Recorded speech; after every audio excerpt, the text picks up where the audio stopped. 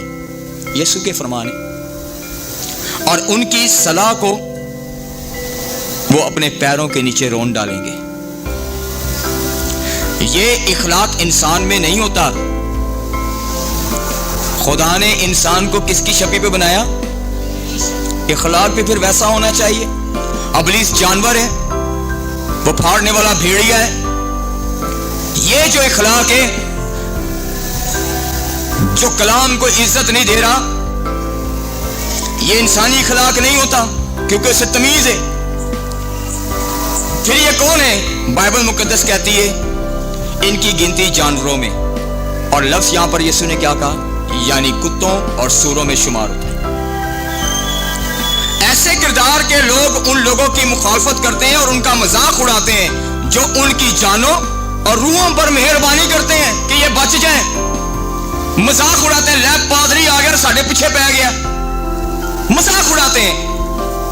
اور ان کو یہ پتہ نہیں یہ مہربانی پادری نہیں کر رہا, جس خدا نے تجھے زمین پر جس کے گھر میں پیدا کیا وہ تجھ پر مہربان ہو رہا ہے, تجھ سے پیار کرتا ہے, مہربانی کر رہا ہے. یہ پادری کا کمال نہیں ہے, تو خدا کے رحم اور فضل کا منکر ہو رہا ہے, کیونکہ مجلس ایسی جڑی ہوئی ہے, رفاقت ایسے لوگوں کے ساتھ ہے. یسوع نے کہا جو مجھے قبول کرتا ہے میرے بیچنے والے کو قبول کرتا ہے, جو مجھے قبول کرتا ہے میرے بیچنے والے کو قبول کرتا ہے. یسوع نے اپنے شاگردوں کو یہ سب تعلیم دی اور کہا اس تعلیم کو لوگوں میں جا کر سناؤ, جو تمہیں قبول کرے گا وہ مجھے قبول کرے گا. اب جو شاگردوں کو جھڑکتے ہیں, نہیں سنتے, وہ یسوع کو قبول نہیں کرتے, تو پھر اندازہ کریں ان کا حل کیا ہوگا. یسوع نے کہا جس گھر میں جاتے ہو ان کی سلامتی چاہو, اگر وہاں کوئی سلامتی کا فرزند نہیں تو آتی بار اپنے پیروں کی دھول وہاں چھڑک کے آ جاؤ. کیا حال ہونے والا ان کا؟ ہم ایب جوئی کے تعلق سے سیکھ رہے ہیں کہ ہمارا ٹریک چینج نہ ہو جائے. ایب جوئی, تو جتنی شرارت کی تاثیریں وہ بیٹھ کر ایب جوئی کرتی ہیں, بھلے کے کام کچھ نہیں ہوں گے ان کے پاس, فساد ڈلوائیں گے، فساد ڈلائیں گے، فساد ڈلائیں گے. اور میں اکثر لوگوں کو دیکھتا ہوں کہ وہ آتے ہیں اور کہتے ہیں پاس صاحب ہمارے اس کے لیے دعا کر دو، ہمارے اس کے لیے دعا کر دو، ان کے ساتھ یہ پریشانی. میں ان سے کہتا ہوں روز خدا کا کلام آتا ہے، سنو، اور جب آپ کلام سنو گے تو کلام آپ کو بدل دے گا، بدلے گا، کیونکہ آپ کی سوچیں چینج ہوں گی. آپ منفی سے مثبت میں آ رہے ہو. جب آپ کی رفاقت غلط لوگوں سے ہوگی تو آپ پر اثر بھی ویسے ہی ہوگا. صلاح کاروں کی کثرت میں سلامتی ہے، اور صلاح کار خدا کا کلام ہے. تو جب ہم نے عیب جوئی کے لیے دروازے کھولے ہوں گے تو پھر اس کا اثر پتہ کیا ہوگا؟ ہمارے گھر کے آنگن سے شروع ہوگا، ہمارے پڑوس میں، پھر ہمارے علاقے میں، پھر ہمارے شہر میں، اور پھر ہمارے ملک میں. پھر آندیاں طوفان آئیں گے، کیونکہ اس کے ساتھ گناہ کا تعلق ہوتا ہے. بے موسمی کام شروع ہو جائیں گے. سدوم اور عمورہ پر ان کو پتا تھا گندک کی آگ آنے والی، جس سے خدا زمین پر آیا برباد کرنے کے لیے، کیونکہ ان کا گناہ بہت بڑھ گیا تھا. اسی طرح بہت سے ملکوں کے اندر یہی معاملات ہو رہے ہیں. وہ چھوٹے سے گھر سے شروع ہوگا، پڑوس میں، پھر 2-4 اور گھروں میں، وہ ایریا کو کور کرے گا، پھر اس علاقے کے شہر کو، اور پھر ملک کو، پھر بربادی شروع. لیکن جو لوگ خدا کے ساتھ تعلق رکھتے ہیں وہ کلام سننے کے بعد توبہ کرتے ہیں. پھر لکھا ہوا ہے توبہ کرو تاکہ تمہارے گناہ مٹائے جائیں. خدا کے حضور سے تازگی کے دن آئے. یونا نبی نینوہ شہر میں گیا اور کہا تمہارا گناہ آسمان تک پہنچ گیا ہے، 40 دن ہیں، توبہ کر لو، برباد ہو جاؤ گے، خدا مار دے گا. انہوں نے فٹافٹ اس بات کو اپنی اصلاح کے لیے لیا کہ بات کچھ ہے، اور انہوں نے توبہ کی، روزہ رکھا. کیا ہوا؟ 40 دن کے بعد وہ شہر برکت پا گیا، بچ گیا.